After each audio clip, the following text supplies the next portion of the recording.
Good evening.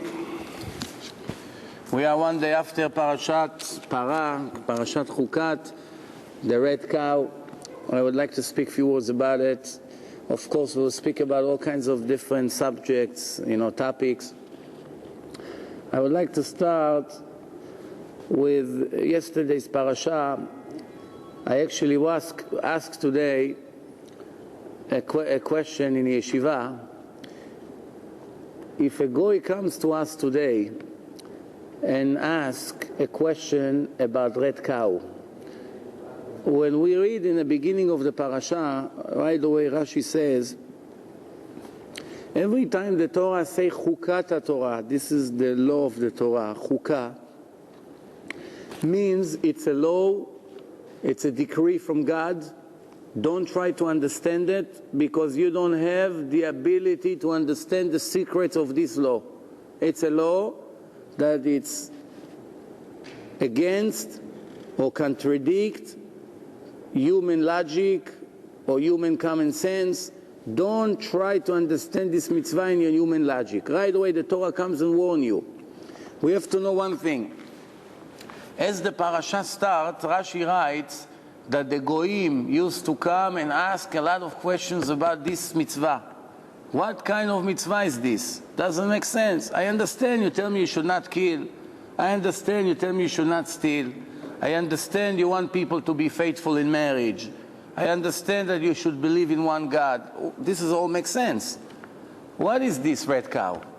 What was the problem of understanding this mitzvah? Because this mitzvah work in two different ways that one contradict the other. For those who don't know the laws, in the time of Bet HaMikdash, the Kohanim, the family of Aaron the Kohen, which today you have tens of thousands of Kohanim in the world, they're all supposedly the descendants of Aaron.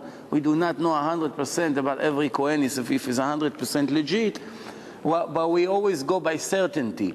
The fact that someone knows that his father and grandfather was making Birkat Kohanim, that's already enough for us to know, to count him as 100% Kohen. Even though we don't know, maybe 500 years ago, one of his grandparents was a fake Kohen, for whatever reason, because it used to be something that got involved with a lot of honor, a lot of respect. And people sometimes used to fake and pretend that they're Kohanim. That's how bad it was. But generally, almost all the people who have they claim that they're Kohanim, we have to give them the benefits of the doubt that they are Kohanim. So the point is, once the Kohen went to a graveyard, cemetery, or to a hospital, and somebody just died there in a room or in the floor around there, and he became impure because he was next to the dead body, if he was in a range of 6 feet with a dead body, right away he became impure. However, if it's in a room, such as this big synagogue, it's a very big place, so if God forbid the dead body was dead in a corner, all the way in a corner which is 30, 40 feet away, it still makes the entire Kohanim in that entire people, but for the Kohanim it makes a big difference, because from this moment on they cannot serve in Bet HaMikdash. I'm just giving you the basics law. We don't go really into all the details, but this is just general knowledge that you should know. Now once the Kohen became impure, he cannot enter the Bet HaMikdash. When will he be able to enter the Bet HaMikdash to serve? Only after he will be purified. Now, some impurity, just by going into a mikveh or to a spring water or to a lake, automatically you get rid of that impurity. But the impurity of a dead body, it's not enough just to go into a mikveh, into spring waters. Here it needs to be a transaction to purify the Kohen. How is it done? The Torah says, you take the red cow, you slaughter it, you burn it, all of it with the skin and everything. Once you have the ashes, you take the water and you mix it, and you get this water and you splash over the impure Kohanim and they become pure. If you have pure Kohanim, if a Kohen was pure and you splash over him, he become impure, the opposite. So the Goyim could not understand how can it be. If you tell me antibiotic cure the body, this person has an infection, he takes antibiotic, he puts it on his wound or whatever in the infection, it cured the problems. I understand.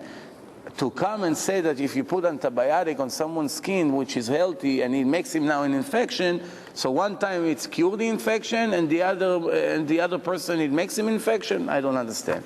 What kind of ingredient is that?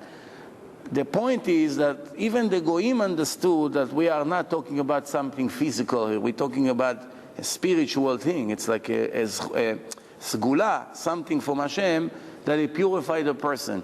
But they couldn't understand how the same ingredients, the same mixture, does the opposite transaction. Plus, we have to know one thing here.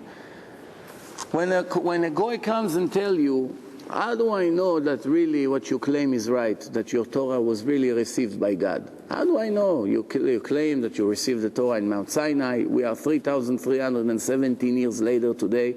How do I know? Let's talk facts. Enough stories. Just give me a proof. Open up the Torah and point. So you could give him a proof right here from this mitzvah. Why? First of all, you should know one thing. All the secrets of the laws of the Torah, there are 613 laws, each law from the Torah involved with 3,000 secrets. 3,000 secrets per each law. Each decree that was made by Chazal, by the sages, King Solomon wrote that each mitzvah from Divrei Sofrim, from the prophets, from the Knesset HaGdolah, from Chazal, 1,005 reasons for it. In the best scenario, we know today 2 or 3. Sometimes we have the chutzpah to come and say, oh, this does not apply to today's generation. We don't need it anymore. And no problem. We can do it on Shabbat. Problem is, we know 1% in the best scenario of the secrets of each decree. We do not really know what took place when they decided to put that decree. And that's a big problem, because if we're going to come with our very limited knowledge and try to interfere with their decrees, we're going to make a destruction in Judaism. Destruction. That's what happened to the reforms. That's why they marry men and men and say Mazel Tov and break the glass. Yeah, why? Because even though the Torah says every blind person can read in a Torah that it says that this is the worst sin in Judaism. It deserves stoning and karet, and the soul gets cut permanently out of the olam haba, out of the world to come. So, however, there are people who call themselves Jews, they still do it. What happened to them? That's where it started.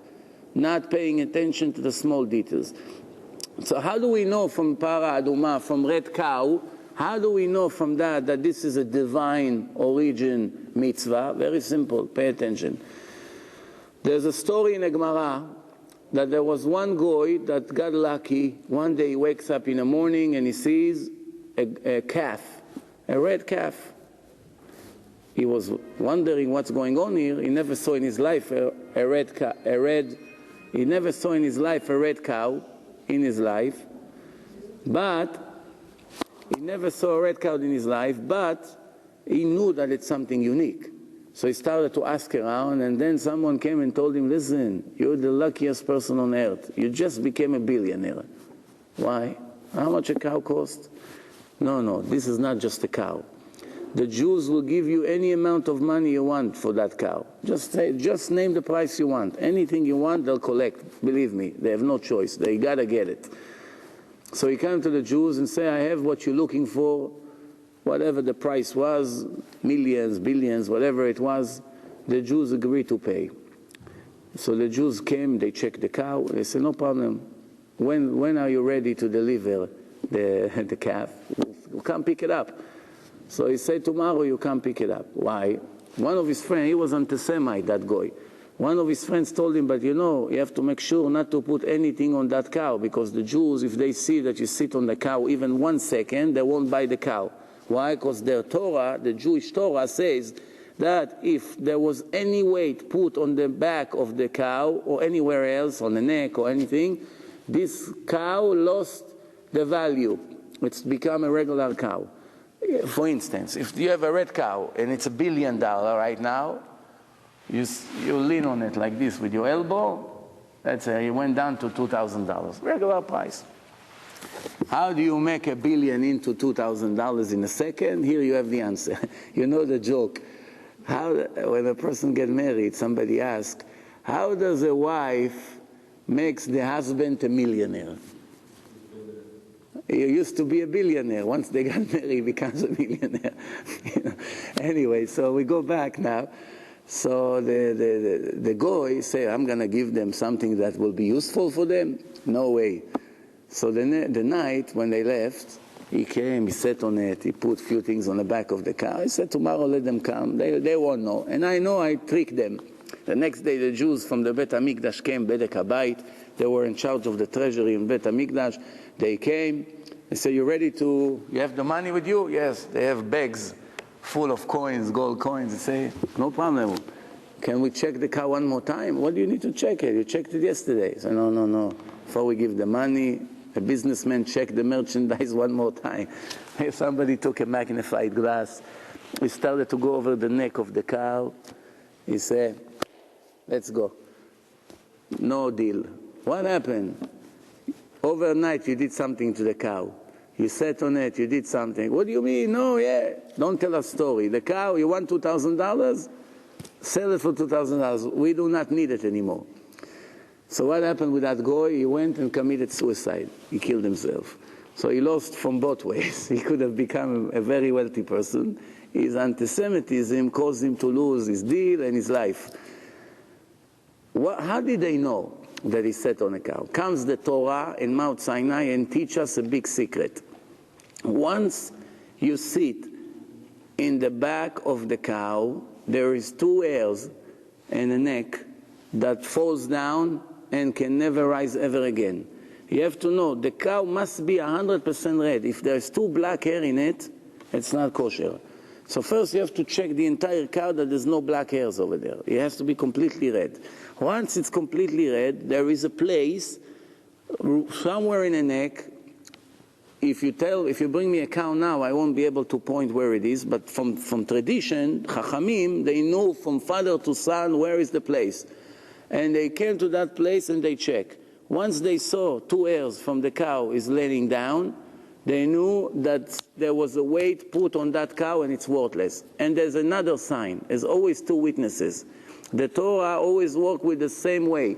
What's the way? Based on 2 testimonies, you can rely on what just said. For instance, if one witness comes and says it's not kosher, it's not enough. You need 2. So one way is those 2 hairs. Second way is when you look at the eyes of the cow, after any weight was put on it, it becomes cross-eye. It's not straight anymore as it was. So there are 2 secrets about red cow. Now I want to ask you a question. I hope some of you are clever. You already got the point here. And if not, I'll help you out. What's the trick here? Very simple. If a human being was trying to pretend that he's a messenger of God, or that God gave him the Torah, and he was a faker and he was inventing that mitzvah. Let's pretend that he wanted to pretend that he's somebody holy. And he made a weird mitzvah, red cow. To begin with is very weird because nobody understands the laws of it. It's not human laws. Let's say he made it up. He has great imagination. He said, how do I fool the public? I pretend I bring them something spiritual that doesn't make sense. Like this, they believe me, it's from God.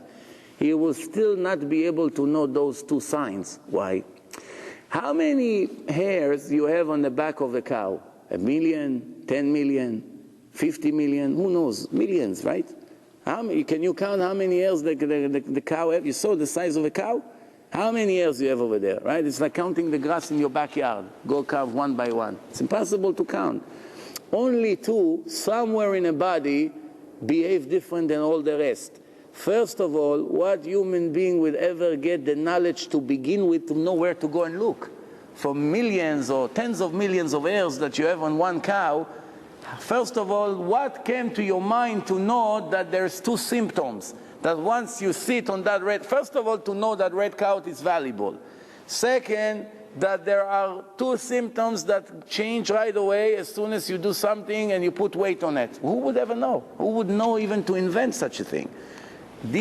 In order for you to write such a thing, you need divine information. You need a divine source. Divine source you can only get from the creator of the world. Where do you get it? Either in a prophecy or in a Torah. And the source is Mount Sinai. So this is an indication right there The human being could never made up that mitzvah. And that's a proof that there is God and the Torah is from God. You don't need more than that. The next page you see that you have to keep Shabbat and behave like a Jew.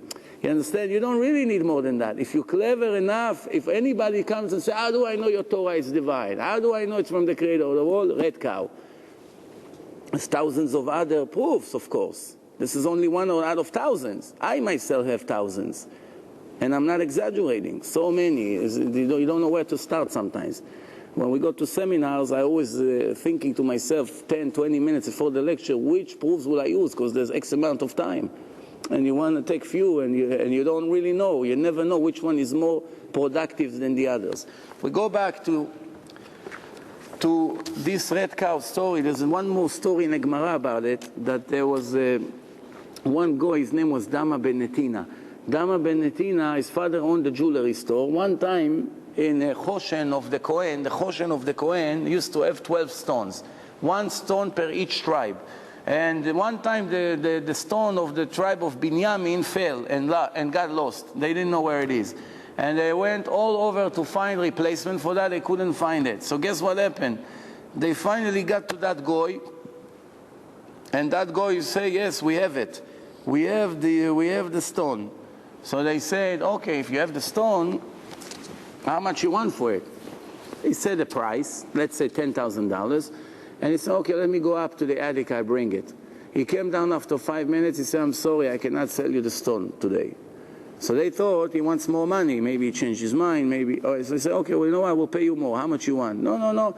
Okay, 20,000. No, 30,000. Just give us the stone. No, 100,000. Go bring it. We don't have time.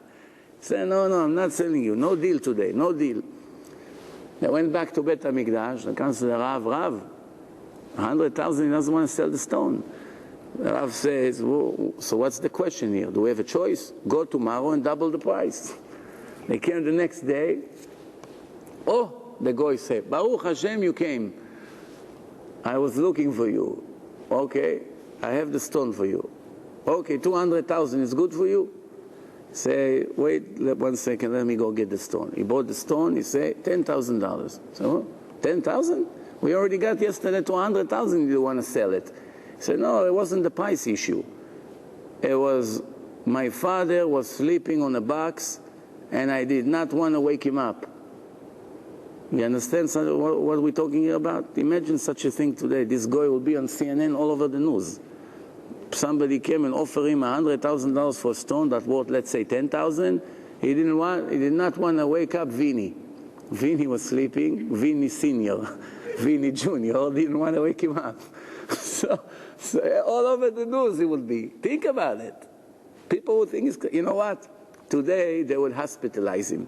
An hour later, somebody will make sure to call an ambulance and get him into a mental house.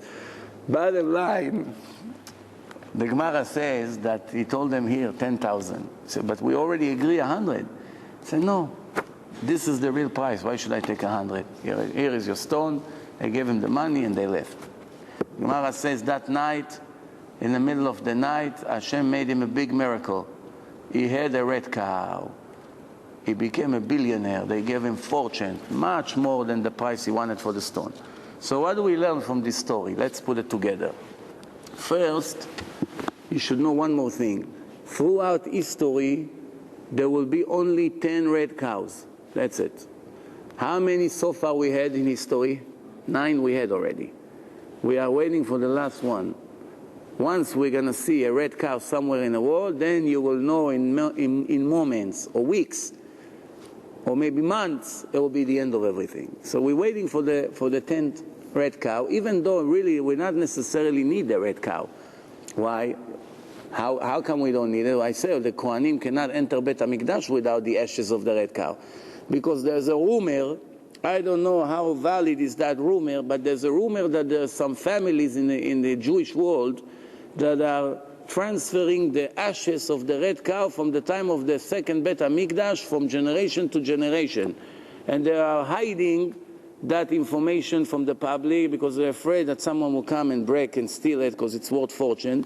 So every time a person before he dies, he tells his children, keep that jar with the ashes, when the time comes, if Mashiach comes, and there's not going to be a red cow, you're going to use it, we're going to need it. Then you mix it with some more water, you splash over the Kohanim, every Bukhari and Kohen would run, will get few drops on his head, and enter the Bet HaMikdash and begin to eat shish kebab, free of charge. As much as you want, for breakfast, for afternoon. Don't worry, they have a special doctor for the Kohanim in the Bet HaMikdash, because they used to be a little bit dizzy, eating so much meat every day. But don't worry, there's other gifts. You get all kinds of wheat and barley and fruit, and in the holidays they bring you a nice basket without paying $199. You get a lot of gifts, but you got to work. You have to become a butcher. And if you're a lawyer, you got to put your tie in a garbage and put a white, what do you call it, a white apron, right? A white apron, and get a knife and start slaughter animals. If you don't know, I'm sure there's some to teach you how shchita, but this is what's going to be the new reality. Anyway, so going back to these things, what do we learn from the story of this guy? First of all, we learn something amazing here. That when the guy did what he did, it was a very interesting thing. It was a righteous guy. But my question to you is, was he obligated to respect his father? Is it one of the 7 laws of Noah? The answer is no. The 7 laws of Noah, if the guy did it, it's his obligation. That wasn't something that he was obligated at. He could have come and say, hey, Vinny, senior, wake up. Old man, like they say, old pa, get up. We became very wealthy. Somebody come to buy the stone. But he didn't do it. But he could have done it, and there was no punishment for him. And I'm sure his father would be happy. But he was righteous more than he needed to. He got $1 billion that night. A red cow was born for him. But he wasn't dumb to ruin it. Right away he sold it to the Jews because he was righteous. So what do we see here? That with the Goyim, if they did such a thing, Hashem paid him that night. He did not wait until tomorrow. And some people think it's good. But that's really not. It's a reward mixed with a punishment together. Because when a person received reward for his mitzvot in manner of hours, it's a very bad sign. That means the mitzvah is not complete. When it comes to the Jews, there's a famous story about Rav Yonatan Eifshitz. Rav Yonatan Eifshitz, more than 200 years ago, was one of the biggest rabbanim in the world. And he had a chavruta, redhead. And his chavruta, one day when they were sitting in yeshiva and learning Gemara, he saw that across the street they're building a church. And he said, listen, I'm not going to be able now to sit, learn Torah every day, seeing that cross in front of my eyes. We got to do something about it. Red hair, they have hot blood. So Rav Yonatan Eifshitz said, listen, it's from Hashem, what can we do? He said, no, we have to act. So what did he do? In the middle of the night, he took a candle and a big, hammer or something. He climbed on the roof of the church. And of course, the Christians were no dumb. They're waiting for him hiding over there. They knew there's just a matter of days until the Jews will come to remove the cross. And once he came to remove the cross, they jumped on him, they took a bag, they put on his head, they tied him with a rope, they took him down, they hid him somewhere in a basement, few floors under the ground, and he disappeared.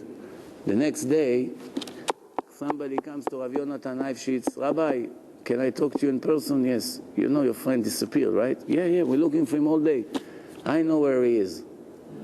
So, can you help us release him? He said, no. It will cost you a lot of money. How much? $100,000. You have 3 days to get the money. You have to act quick. When you have the money, you come. I'll tell you where to come. You give me the money, I'll release your friend. But once I release your friend, you have to send him away from town. If they see him around, they'll catch him again and they'll kill him and me together. So the rabbi said, no problem, 3 days I'm going to try to raise the money. He took all the students, he sent them to all over to collect money. While they're going and collecting money, he started to get nervous that they're not going to have enough. And he knew that his wife had in a safe money that she got from the time of the marriage. And he opened up the safe quietly and he saw there's enough money to pay, all their life saving. And he said, you know what, there's a big mitzvah to release a Jew from the prison of the Goyim. Big mitzvah. You can even sell the Sefer Torah for that mitzvah.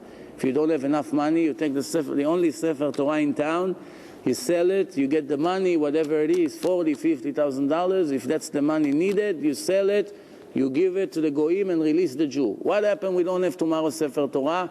The life of a Jew is more important than Sefer Torah. That's the message that Hashem wanted us to know. The life of the Jew, the price of the life of one Jew, it's endless. There's no way to evaluate a Jew, to say, oh, this Jew worth $1 million, this Jew worth 10 million, this Jew worth $1 billion. You should know one thing, if we're already speaking about it, that the Zohar, everybody heard about the Zohar, right? The Zohar is the foundation of Kabbalah. The Zohar, some people will be very happy to hear what I am about to read. Pay attention, those who never heard it before. You don't want to ever forget the page that I'm going to read to you. You want to remember it every second of your life, because it may change your life a million times better if you pay attention to what I read.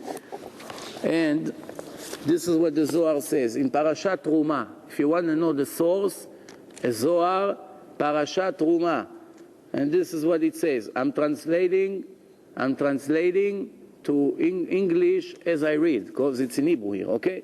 This is it. The righteous person, a righteous Jew, has to run after the wicked person. The wicked is a Jew, not evil. He could be a nice person, good heart. Wicked means someone who does not keep the laws of the Torah. Does not keep the laws of the Torah, shave with a razor, drives on Shabbat, talk on the phone on Shabbat, watch television, press the remote control, eat not kosher, speak Lashon Hara, not nice to his wife, beat up his children, steal in a business. This is all wicked people. So if there is a righteous Jew, he has to run after the wicked person and buy him, redeem him from his wickedness with a lot of money. Pay attention to what I read. To release him from his impurity and to make the Sitra Achra is the power of the Satan that are in that wicked Jew, to redeem him from the power of the Sitra Achra. The Sitra Achra. And then once he does that, once he redeemed that wicked person from the curse that he has on him, even though he's not aware of his situation, he will count in heaven, in the eyes of God, that he created him. Not that he made him religious, that he created him from zero, from nothing, from scratch. Pay attention, this is the Zohar. And this is a huge praise for God, for Hashem, more than any other praises. Pay attention, I'm reading word by word. There are 3 benefits here. One is that you make the Sitra Achra, the power of the Satan, surrender.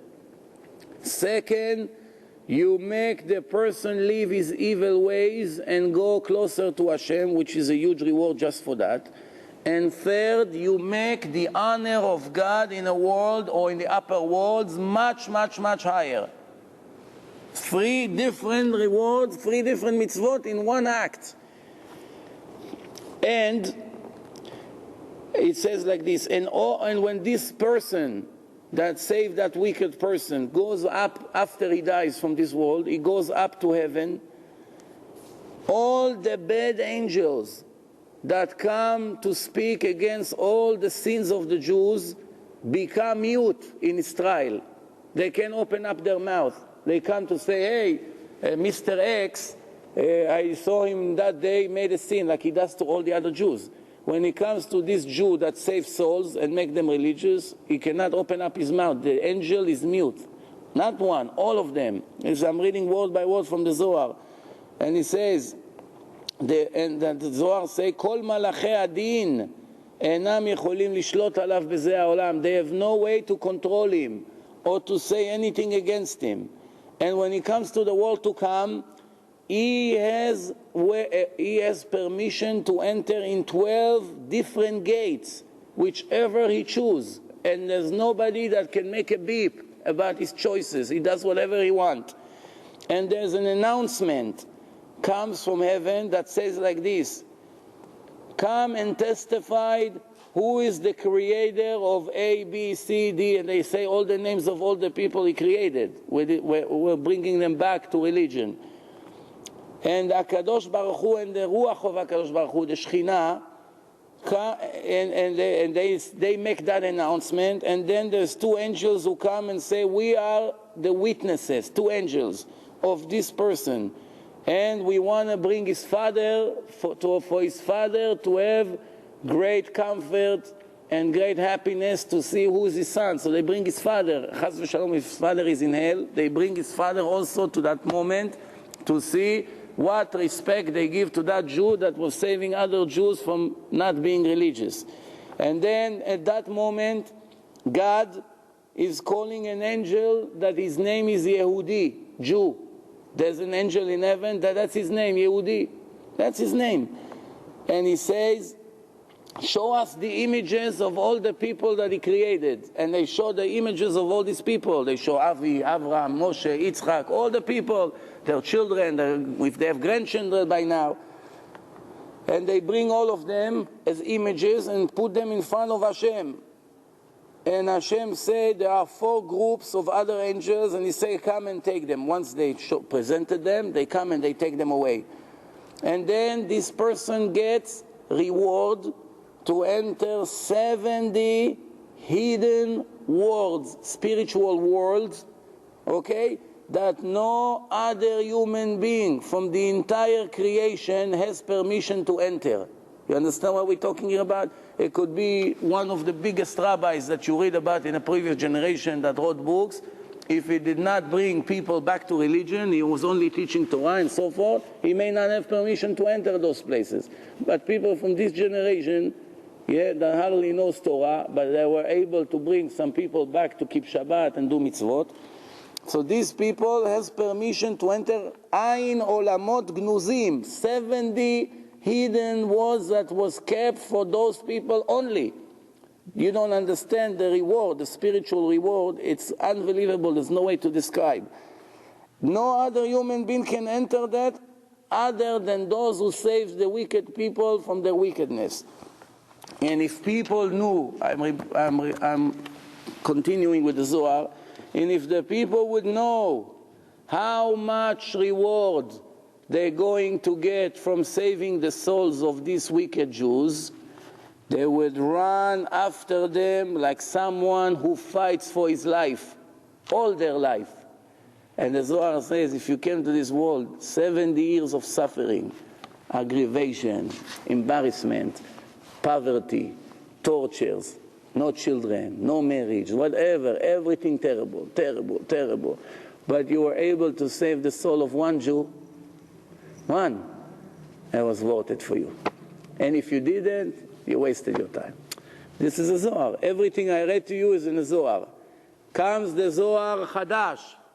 Zohar Chadash was written about 500 years ago.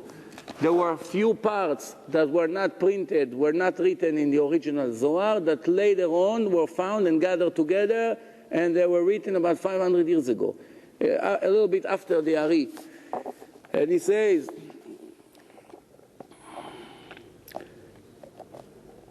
like this, Tani Rabbi Chia, B'sha'ah shenishmat tzaddik, when a person that makes other people, amachzir b'tshuva, makes them religious, Michael, the angel Michael, the great ministers, brings all the righteous people in front of God. He comes and say hello, specially to meet that person that was able to bring Jews back from their sins. He himself, the one who is in charge of bringing all the righteous people after they died in front of God. A lot of Bukharians call after him Michael, everyone who's named Michael Sar Israel. This is the one, Michael, the angel Michael, the minister of Israel, the minister of all the righteous people who brings them in front of Hashem. He comes specially for that person and welcome him like a king. This is the Zohar Chadash. And they make a special party for that person. The Gemara says, Amar Rabbi Shmuel bar Nachmani, Amar Rabbi Yochanan, Kol ha-melamed et ben chavero Torah, someone who teach children, Jewish children Torah, he has a special place in the yeshiva of heaven. And if HaKadosh Baruch Hu makes a decree of HaKadosh Baruch Hu, who can change the decree? If that person pray with all his heart, for one person like this, HaKadosh Baruch Hu cancel the decree. Chas v'shalom, if there's a decree of 100 Jews to die, chas v'shalom, and if that person really took it to his heart and he cried and he begs Hashem, if he's in that category of bringing Jews back to Hashem, Hashem can cancel the decree. This is all, I am not making it up. If those who understand Hebrew, it's page Resh Lamed Aleph, Parashat Truma, the Zohar, you can read it yourself. Zohar, you cannot argue with that. It was not written 20 years ago that you have, maybe you don't understand, maybe the rabbi, maybe there was an argument. This is the Zohar. This is what we received it in Har Sinai. Rabbi Shimon Bar Yochai wrote it with an angel 13 years in a cave in Meron. The Malach told him all the secrets of Judaism, all the mystic parts of Judaism, all the secrets in one book, the Zohar. There are secrets over there that indicates that nobody could have written such a thing unless he was the creator of the world. This is divine information. Every page of the Zohar, full of prophecies, full of discoveries that only 1500 years later, Galileo and all the other, on Columbus, all the things that they got credit for, it's in the Zohar. I show it in the seminars all the time. People are shocked. This is the Zohar. There's many other things, believe me. We can speak about it until next year. So what does it have to do with you? So first of all, I told you that a million times in this place and in other places, a million times already. Everybody think, it's not for me, what? It's for people who have talent to speak. This rabbi, that speaker. What do I have to do? I hardly myself keep Shabbat. I hardly myself come to Minyan in the morning, in a minute before they daven, I showed up to Birkat Kohanim. You know, so what does this has to do with me? You're wrong. Even if you are only 10% good, 90% of the things you do not do, you still have a power to make phone calls, to make faxes, to make emails. I have a guy in Great Neck, a student, 21 years old, just started to keep mitzvot, very recent. A week after he started to keep mitzvot, he decided to make lectures. He already made 5 or 6 or 7 lectures by now. And a lot of people showed up, and there are some people already keep mitzvot. It was worth for him to come to the world already. He's already a big success. And again, I'm not talking about the website and all the great things that people go into the website, and another Jew is now starting to put tefillin, and another one left his Goya, and another one did not get divorced. All these things, everyone who participates, it starts with a film, with the one who comes and films the lecture, and the one who edits that, and the one that puts it on, and the one who donates money. And it's a chain. Hashem wants a lot of people to be involved in such a mitzvah. But you know one thing? When it comes to give money to something like this, it's the hardest things in the world. You're going to come and tell a person, listen, do me a favor, give $1,000, we produced 1,000 discs. Each person that sees the disc, there's 20, 30, or 50% chance he will become religious as of tomorrow. You have to understand, the Jews are dying for spirituality. Some people, as soon as they see it, they begin to cry. You know how many people told me, when I saw it, I have tears falling on the table like floods. Their heart is opened up. So if 100 people saw, if there's 1,000 discs, and it's $1,000, if from the 1,000 people that watch it, and some of our families, so it could be 3,000 or 4,000 people eventually will watch the film from your $1,000 donation, whoever gave. What does it mean? That there will be 10 people only. All right, let's go for the minimum of the minimum. Become religious. If I'm going to bring you now 10 Jews with earrings and tattoos that don't know who's Avraham Avinu, and I tell you, give $1,000, tomorrow they become Shomrei Mitzvot, wouldn't you buy them? You wouldn't give $1,000 to buy 10 people like this? You would run like crazy to beg in the street. Give me $1, give me $5, and buy them out. And I'm not talking to you. I'm talking there are billionaires here, sitting billionaires in Queens, in Manhattan. You come to them and say, we want to open a Reform synagogue with $150 million investment. What are you in for? Okay, what do you need? You need that? Okay, I'll give you $20 million for the chandeliers. I'll give you this for that. You come and tell him, can you give us $5,000 to make 5,000 discs? Discs? What do you mean? Okay, I'll think about it. I'll call you tomorrow. I'll speak to my wife. Why is it? For that, the Satan will fight. Let him buy rugs for the Reform synagogue. It's no problem. Let him buy chandeliers. The Satan does not fight. He's happy. Let him do that.